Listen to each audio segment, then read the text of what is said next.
Évangile de Jésus-Christ selon saint Luc. En ce temps-là, Jésus disait à ses disciples, « Un homme riche avait un gérant qui lui fut dénoncé comme dilapidant ses biens. Il le convoqua et lui dit, « Qu'est-ce que j'apprends à ton sujet? Rends-moi les comptes de ta gestion, car tu ne peux plus être mon gérant. » Le gérant se dit en lui-même, « Que vais-je faire puisque mon maître me retire la gestion? Travailler la terre? Je n'en ai pas la force. Mendier? J'aurais honte.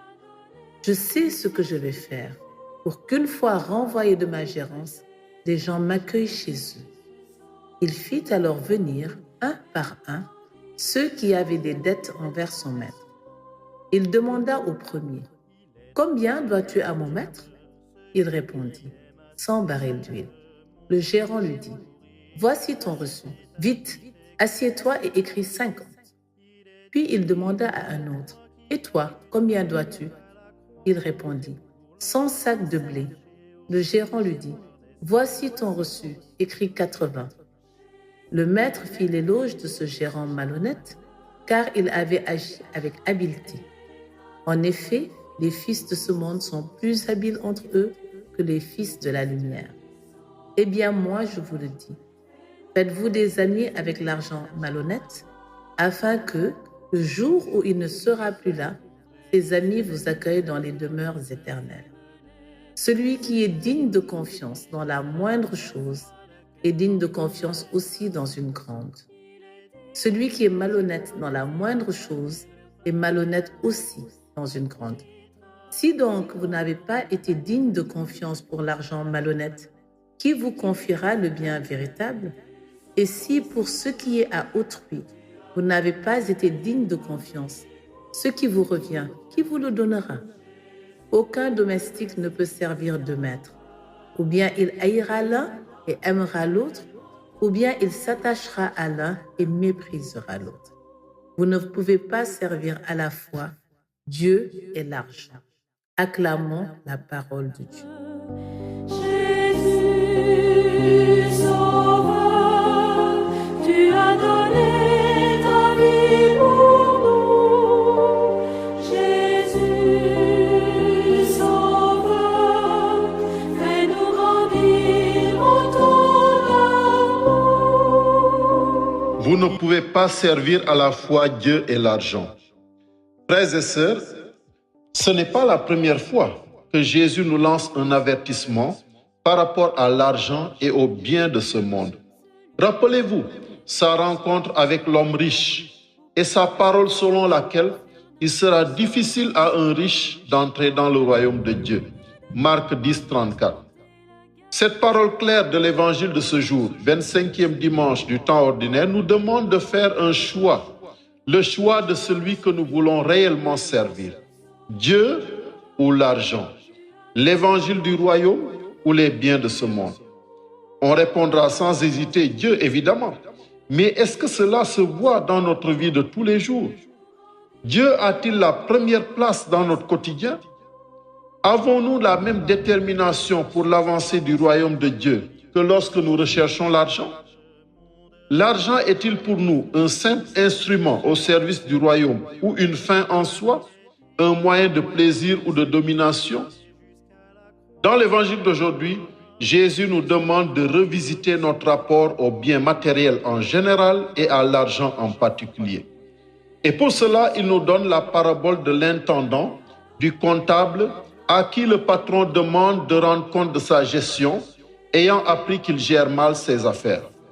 Sentant qu'il sera licencié, cet intendant fait preuve d'une grande lucidité, mais aussi d'une grande habileté malhonnête en appelant les clients de son patron un à un et en réduisant leurs dettes.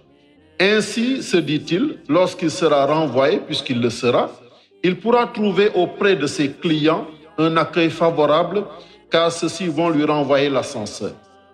C'est ainsi que Jésus loue, non la malhonnêteté de l'intendant, mais sa lucidité et son habileté. En effet, cet intendant est habile et il est lucide. Il se connaît. Il est lucide sur sa propre personne. Il sait qu'il n'a pas la force de travailler lorsqu'il sera renvoyé. et qu'il aura honte de mendier.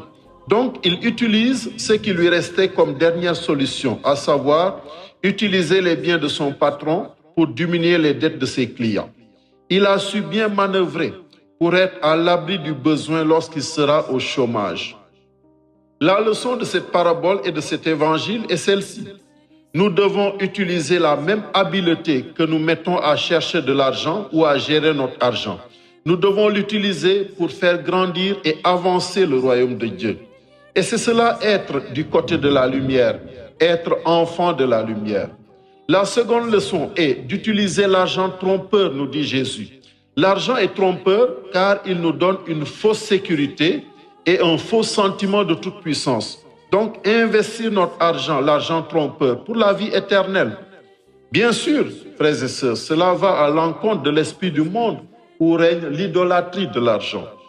En effet, depuis toujours, l'homme est très habile et fait preuve de beaucoup d'inventivité et de détermination pour son intérêt personnel.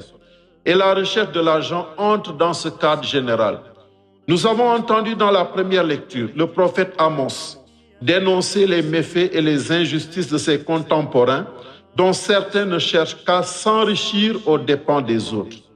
En Samarie, d'où prêche Amos, malgré la prospérité économique qui devrait profiter à tous, il y a une minorité de riches qui s'enrichit de l'appauvrissement de la majorité. Les produits de première nécessité, le pain quotidien ou les sandales sont entre les mains de vendeurs peu scrupuleux qui faussent les balances et augmentent les prix. La seule solution pour les pauvres est de se vendre comme esclaves au lieu de mourir de faim ou de froid. Ces pauvres n'ont pas d'autre alternative.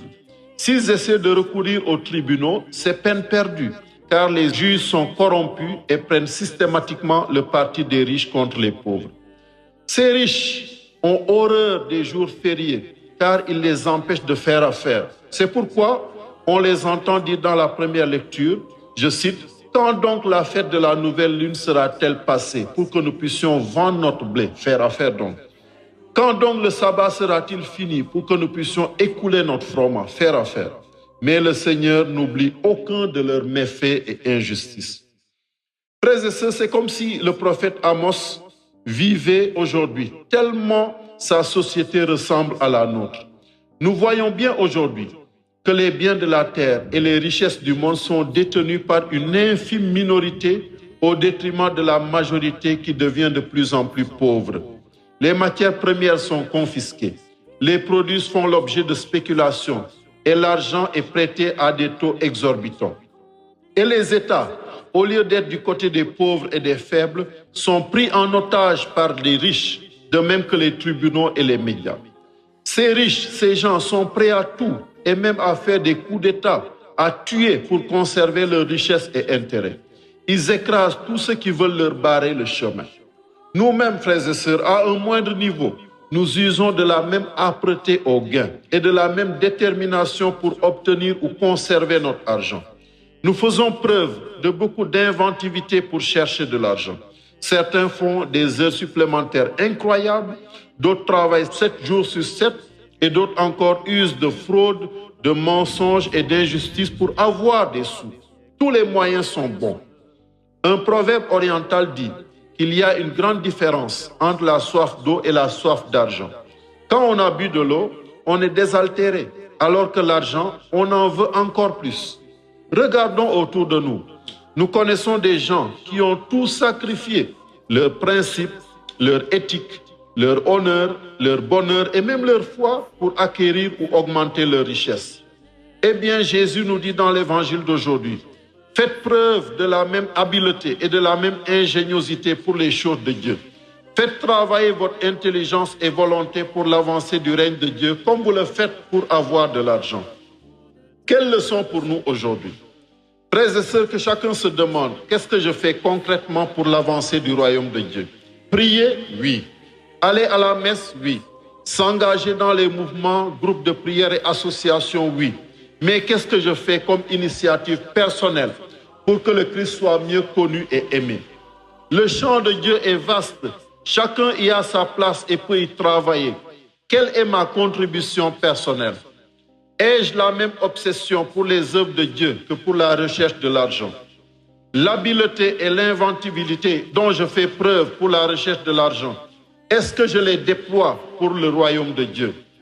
Que chacun de nous prenne la résolution, frères et sœurs, ne serait-ce que de consacrer le tiers de l'énergie qu'il consacre pour l'argent et les biens matériels, de le consacrer pour l'avancée du royaume de Dieu. En faisant quoi concrètement? D'abord en cherchant Dieu, dans la prière, dans l'Eucharistie, dans l'écoute de la parole, dans les autres sacrements, dans les lectures spirituelles. Ensuite, en témoignant de lui, en le partageant avec les autres. Rappelons-nous que l'intendant a usé des richesses de son patron en diminuant les dettes de ses clients. Nous devons faire la même chose, mais en positif, en usant des bienfaits, de la miséricorde et de l'amour de Dieu pour les partager avec les autres. Nous pouvons partager Dieu et son amour en parole, mais surtout par des actes de charité. Enfin, nous devons faire de nos biens un moyen au service du royaume. Notre vrai trésor est non ce que nous gardons, mais ce que nous donnons. Le don dépouille l'argent de son pouvoir pour nous permettre de suivre notre vrai maître, le Christ. N'ayons pas peur, frères et sœurs, de donner de notre argent. Ainsi, nous investissons au ciel. Que l'Esprit Saint nous aide, comme le Christ, à donner ce que nous avons et ce que nous sommes, et à consacrer toute notre énergie au service du royaume, au nom du Père et du Fils et du Saint-Esprit. Amen. Il est ton vrai disciple, celui qui t'aime et te préfère, au plus aimé sur notre terre. Il est digne de toi qui as quitté la Galilée